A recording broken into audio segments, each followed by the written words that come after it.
नमस्कार। आदर्श शिक्षा समिति श्रेय द्वारा आयोजित ऑनलाइन शिक्षण में आप सभी भैया बहनों का पुनः हार्दिक स्वागत एवं अभिनंदन। आज हम कक्षा 10वीं विषय सामाजिक विज्ञान का पहला अध्याय का टॉपिक है संसाधन नियोजन। जैसा कि अपन ने पिछले वीडियो में अपन ने संसाधन किसे कहते हैं, संसाधन के प्रकार और संसाधन के तौर पर ये पढ़ा था। आज अपन संसाधन का नियोजन कैसे है उसके बारे में अध्ययन करेंगे। नियोजन किसे कहते हैं, तो नियोजन का मतलब होता है प्लानिंग अर्थात योजना। जो भी कार्य अपन योजना के द्वारा करेंगे तो वह अच्छा हो सकता है। उसी के तौर पर बात आती है कि संसाधन नियोजन कैसे किया जाए। संसाधन नियोजन की प्लानिंग पहले कैसे की जाए, ये एक अच्छे देश के लिए या कह सकते हैं विकसित देश के लिए ये संसाधन नियोजन है वो आवश्यक रूप से होना चाहिए। जैसा कि हम जानते हैं कि कोई भी कार्य करने के लिए अपन क्या करते हैं, सबसे पहले उसकी प्लानिंग बनाते हैं।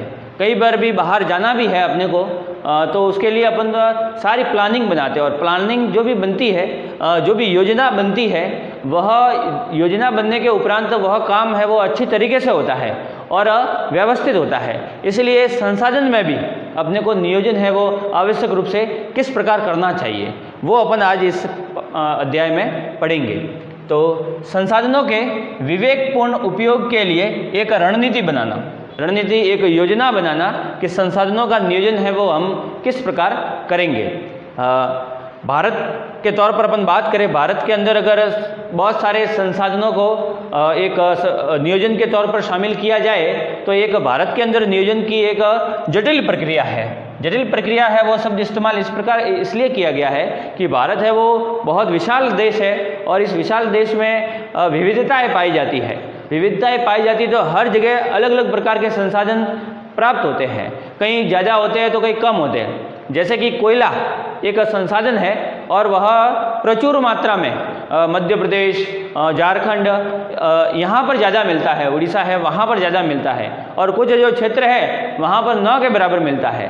तो ये संसाधन है वो नियोजन है वो करने के तौर पर बहुत जटिल प्रक्रिया अपने देश में अपनाई जा सकती है।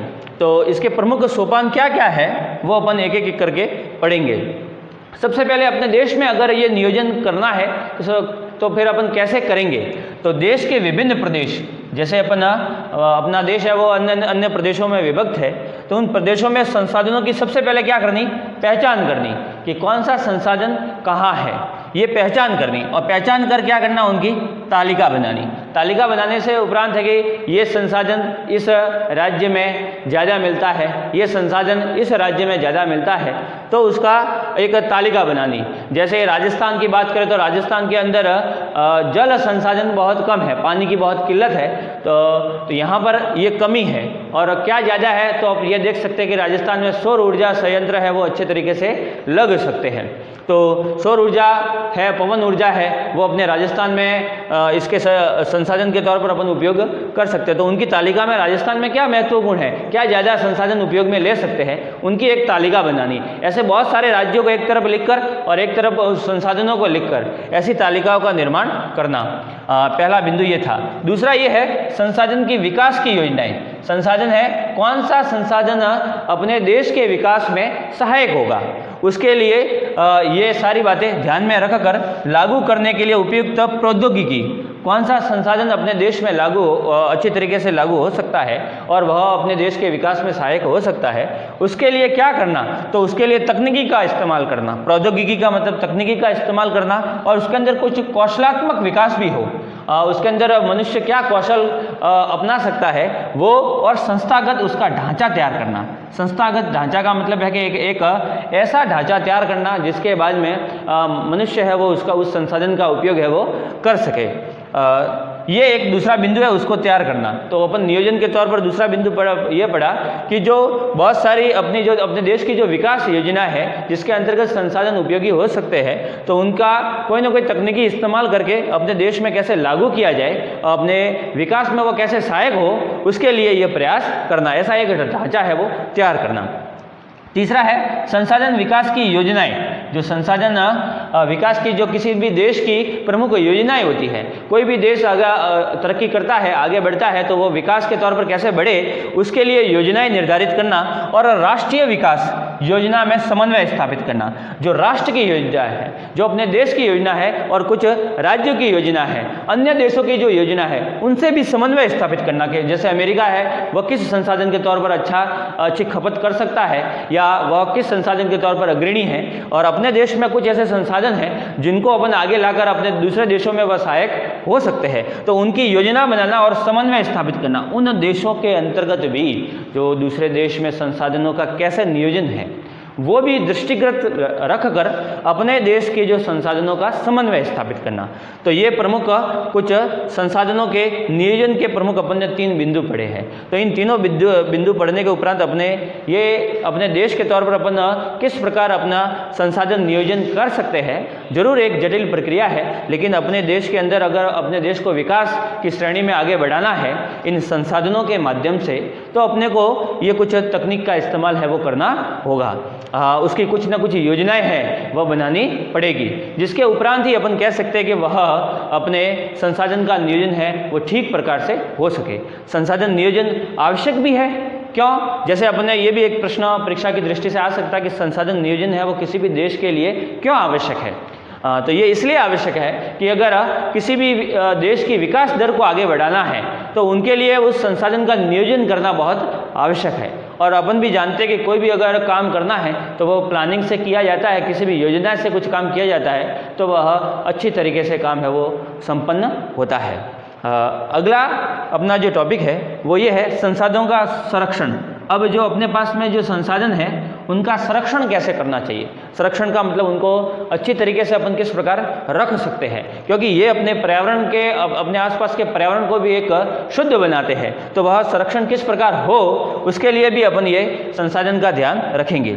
संसाधनों के विवेकपूर्ण उपयोग, अपने देश में जो संसाधन है वो उसका उपयोग किस प्रकार हो वो एक तो ध्यान रखना होगा कि अपने इस देश में ये संसाधन उपलब्ध है तो उस देश में जो संसाधन उपलब्ध के दौरान अपने दूसरे देशों में वह किस प्रकार सहायक हो सकते हैं, तो उनका भी एक वह किस देश में ज़्यादा उसका उपभोग हो रहा है उस देश के तौर पर भी उसको वह संसाधन है वो मिल सके।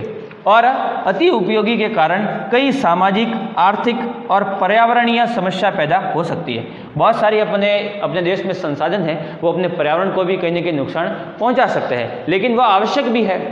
जैसे अपन देखते हैं कि अपने इस देश के अंदर अपन देखते हैं कि पर्यावरण प्रदूषण है वो फैलता है।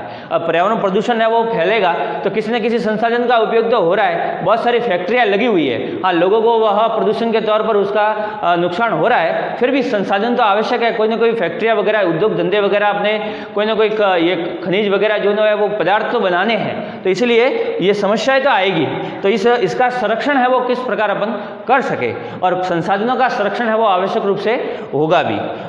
सामाजिक, आर्थिक और पर्यावरणीय समस्या पैदा हो सकती है। जैसा अपन देखते हैं कि बहुत सारे संसाधनों का उपयोग तो हो रहा है लेकिन उसके साथ साथ में बहुत सारी समस्याएं भी पैदा हो रही है, तो इनको दृष्टिगत रखते हुए भी अपना संसाधन किस प्रकार अच्छा हो सके, ये सभी समस्याओं का समाधान कैसे हो वो इस संरक्षण के तौर पर अपन समझेंगे। इन समस्याओं से बचाव कैसे किया जाए के लिए विभिन्न स्तरों पर क्या करेंगे, संसाधनों का संरक्षण आवश्यक है। बहुत सारे संसाधनों का संरक्षण अपन किस प्रकार कर सके, क्योंकि अपने पर्यावरण में बहुत सारी समस्याएं उत्पन्न होगी, तो अपन किस प्रकार संसाधनों का संरक्षण कर सके ये आवश्यक रूप से संरक्षण के तौर पर अपन शामिल करेंगे। इसलिए अपन संसाधनों का संरक्षण है और संसाधनों का नियोजन ये एक देश के लिए अपने विकास दर को आगे बढ़ाने के लिए बहुत। अपना अगला टॉपिक ये है भू संसाधन। भू संसाधन जो अपने भूमि के ऊपर जो संसाधन है, तो पूरे क्षेत्र में भूमि अपने कितने क्षेत्र में वह विभाजित है। जैसे भूमि का सबसे बड़ा भाग 43%, 43% भाग है वो क्या है, मैदानी भाग है। मैदानी भाग में क्या क्या हो सकते हैं? तो मैदानी भाग में कृषि और उद्योग धंधे, ये दोनों मैदानी भाग में अपने भूमि के 43% भाग पर, ये अपने सबसे ज़्यादा भाग पर भूमि पर कृषि और उद्योग धंधे है।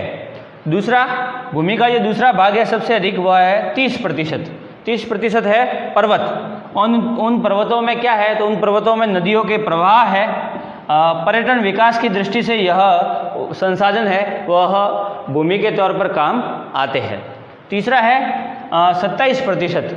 भूमि का जो 27% भाग है वह पठारी भाग है, और उस पठारी भाग में क्या है? तो उस पठारी भाग में खनिज अपने को मिलते हैं संसाधन के तौर पर, जीवाश्म ईंधन वहाँ के तौर पर मिलते हैं, और वनों का जो संचय है वह भी पठारों के तौर पर अपने को मिलते हैं। तो भूमि के अपन ने इस 3 भागों में इसको बांटा है। एक भाग मैदानी भाग है सबसे ज़्यादा, और पर्वत भाग है, और तीसरा है वो पठारी भाग है। और इन तीनों क्षेत्रों में भूमि को है वो डिवाइड किया गया है। किसके तौर पर? संसाधन के तौर पर। और इस संसाधन जो अपने को मिले हैं वो भूमि के 3 हिस्सों से अपने को मिले हैं।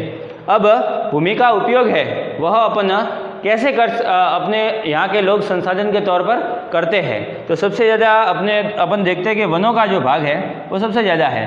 भूमि के उपयोग के तौर पर वन अपने यहाँ पर संसाधन के तौर पर सबसे ज़्यादा उपयोग के तौर पर लिए जाते हैं। दूसरा है कृषि के लिए। सभी लोग कृषि के लिए भी इस भूमि का उपयोग करते हैं, तो वह भी इसके ऊपर संसाधनों का कार्य करता है। भूमि के लिए दूसरा, अनुपलब्ध भूमि, ऐसी भूमि जो कृषि योग्य न हो। तो वो कैसे? अनुपलब्ध भूमि ऐसी है कि वहाँ पर या तो उस भूमि के ऊपर या तो कोई इमारत बन गई या भवन बन गए या उद्योग धंधे बन गए, तो वह कृषि के लिए उपयोग नहीं हुई, इसलिए वह अनुपलब्ध भूमि है। तो ऐसी भूमि जिसके ऊपर कोई ना कोई ऐसे उद्योग धंधे वगैरह लगे हैं, तो वो भी एक अनुपलब्ध भूमि के तौर पर आते हैं। तो वह भूमि का उपयोग है वो भी इसके तौर पर होता है। तीसरा है परती भूमि। परती भूमि के अतिरिक्त अन्य कृषि, ऐसी भूमि कह सकते हैं परती भूमि के अतिरिक्त अन्य कृषि अयोग्य भूमि, ऐसी भूमि कह सकते हैं जो अपने यहाँ पर ज़्यादा समय तक उसका उपयोग नहीं हुआ हो। किसके लिए? कृषि के लिए। वो भूमि कहलाती है परती भूमि। या बहुत वर्षों के उपरांत, 5-6 सालों के उपरांत उसको एक बार कृषि के तौर पे उपयोग में लिया गया हो, वो भूमि कहलाती है परती भूमि। तो इसके अतिरिक्त अन्य कृषि अयोग्य भूमि, जो खेती करने के योग्य नहीं हो, ऐसी भूमि का उपयोग भी कह सकते हैं किसी न किसी दूसरे अन्य कामों के लिए अपन उस भूमि का इस्तेमाल कर सकते हैं। तीसरा, परती भूमि वही जो अपना कह सकते हैं कि ज़्यादा लंबे समय तक वह कृषि योग्य न हो, वो परती भूमि कहलाती है। पांचवा है शुद्ध निवल बोया गया क्षेत्र।